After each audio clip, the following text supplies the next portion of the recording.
대구는 전통적으로 국가가 위기에 처했을 때 그 극복의 중심에 서 있었던 지역입니다. 고려시대 초조 대장경은 불심의 힘으로 외적의 침입을 막아내기 위해 최초로 제작된 대장경을 말합니다. 호국의 대장경이 보관되었던 곳이 바로 팔공산 부인사인데요. 부인사 초조 대장경은 합천 해인사에 있는 8만 대장경보다 약 200년 정도 먼저 제작되었습니다. 대구 팔공산에서는 임진왜란 당시 사명대사가 외적에 대항하기 위해 동하사에 성병사령부를 두고 전투를 지휘했습니다. 또한 임난 최초의 의병장인 홍의장군 곽죄우와 약간 23세의 장군 우배선, 권응수 등을 중심으로 왜군의 침입에 대항했습니다. 한말과 일제강점기에는 한국의 대표적 항일 독립운동 단체들이 대구에서 결성되었습니다. 앞산의 안일사에서 영남지역 독립투사들이 중심이 되어 비밀 결사 조직인 조선국권회복단을 결성했고요. 그 후에 항일 결사 중에서 가장 활발한 활동을 전개한 것으로 평가받는 대한광복회가 대구 달성토성에서 결성되었습니다. 조선 중기에 임진왜란을 겪으면서 대구는 교통의 요지이자 군사적 요충지로 그 중요성이 커지게 되는데요. 그로 인해 1601년에 대구에 경상감령이 설치됩니다.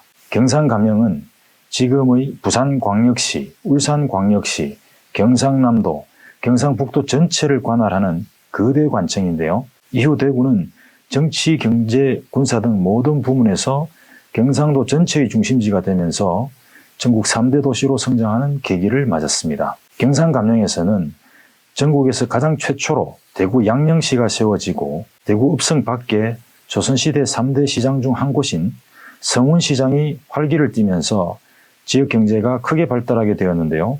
이후 대구는 모여드는 많은 사람과 재화, 용력에 의하여 상업적 기능이 크게 강화되면서 지역과 국가사회 발전에 크게 기여하게 됩니다.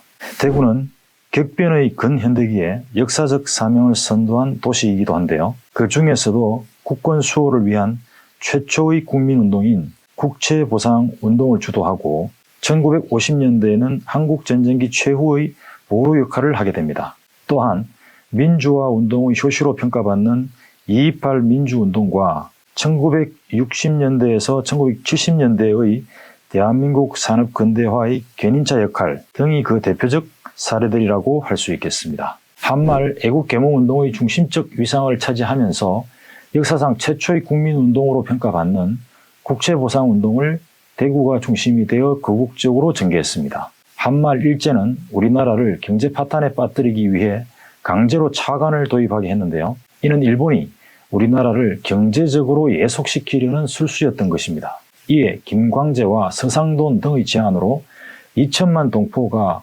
3개월 동안 금연을 하고 그 돈으로 제국주의 일본이 강제로 빌려준 1,300만 원의 채무를 갚아 주권을 회복하고자 국채보상운동을 전개한 것입니다.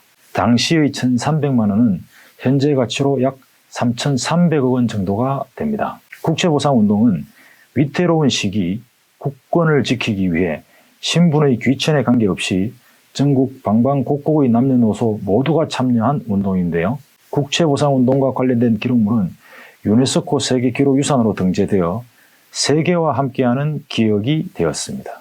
1950년 한국전쟁기 대구는 대한민국 임시수도 역할을 하면서 자유민주주의 수호의 보루가 되었습니다. 백척 간두의 위기에서 최후의 방어선을 구축하면서 대한민국을 마지막까지 지킨 곳이 바로 대구인 것입니다. 2.28 민주운동은 1960년 2월 28일 자유당 정권의 부정부패와 실정에 항거해 대구 지역 고등학생들이 자발적이고 민주적으로 일으킨 학생운동입니다. 이 운동이 하나의 불씨가 되어 3.15 마산 의거를 거쳐 4.19 혁명으로 이어지는 도화선이 되었는데요. 2.28 민주운동은 대한민국 민주운동의 효시로 평가받으면서 국가기념일로 지정되어 있습니다. 대한민국의 산업근대화에서도 대구가 중추적 역할을 수행합니다. 1960년대와 70년대에 형성된 대한민국의 주요 산업단지로는 서울의 구로공단과 부산의 사상공단, 대구 제3공단 등이 대표적이었는데요. 대구는 제3공단과 그 뒤의 염색공단 등을 통하여 대한민국 산업화를 이끌었던 견인차로서의 역사를 간직하고 있는 것입니다.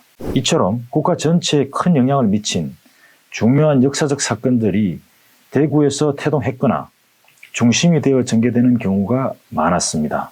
그리고 국채보상운동, 2.28 민주운동 등 누가 시켜서 한 것이 아니라 자발적으로 추진한 움직임들이 많았다는 점에서 더 큰 의의가 있다고 말할 수 있습니다.